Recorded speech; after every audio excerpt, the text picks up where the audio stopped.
Best dashcam parking mode. In this video, we're going to explain and show you the differences between 4 of the most common dashcam parking modes: motion detection, time lapse, energy saving mode, and radar parking mode. Let's go. Motion detection. The camera will automatically record a video sequence while a moving object is detected during parking mode. It will stop recording when no new movement is detected. Typically, people want this function turned on in order to actually catch any incidents, and they want to see what happens leading up to the incident and what happens after the incident as well. Time lapse records a video at a low frame rate at either 1, 2, 3, 5, or 10 frames per second.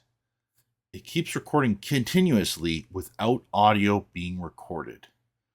This gives the SD card a lot longer record time.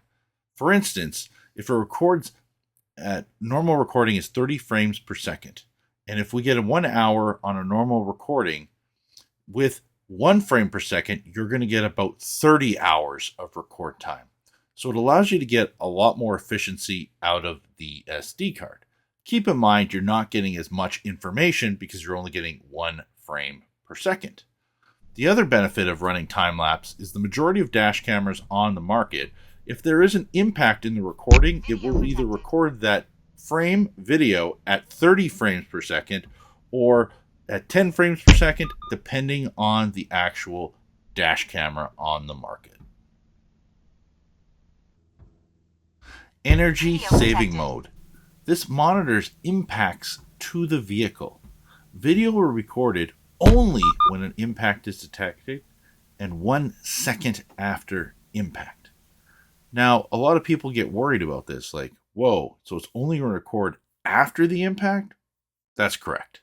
However, on some of the dash cameras from Thinkware, they are 25 times more efficient on current draw than a lot of the other ones on the market.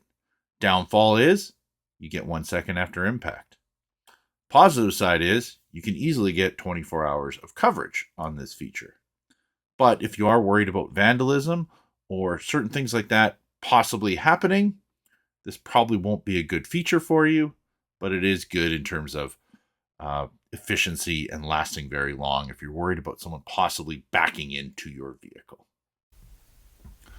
Radar parking mode. The radar parking mode monitors movement in the area or impacts to the vehicle while parking in radar mode. The video will be recorded only when motion or an impact is detected. When a moving object is detected while parking in radar mode, a video is recorded for 20 seconds and stored in the motion recording folder. When an impact is detected while parking in radar mode, a video is recorded for 20 seconds and stored in the parking recording folder. So typically why you would want this is because it's actually very low current draw compared to a motion detection dash camera. And from the specs we have, it's about 1/6 of the parking mode, which means it can last 6 times longer than a typical motion detection or time-lapse recording dash camera for parking mode. Thanks for watching our video, Best Dashcam Parking Mode. If you do have any questions, please leave them down below. Don't forget to like and subscribe. I'm Ben from Safe Drive Solutions, your dashcam specialists. And my final thoughts are basically this. If you want a dash camera with really low current draw that will work for long periods of time in parking mode, I would probably be looking at the brand new Thinkware U3000. And it's going to be coming out here at the end of the week. I've been playing with it for a little while, and I got to say, I'm very impressed because it has a radar module on the back, radar module on the front, and it's going to record motion, it's going to record impacts, and it's going to have very low current draw compared to the majority of dash cameras on the market. Anyways, don't forget to leave your comments down below. Thanks again.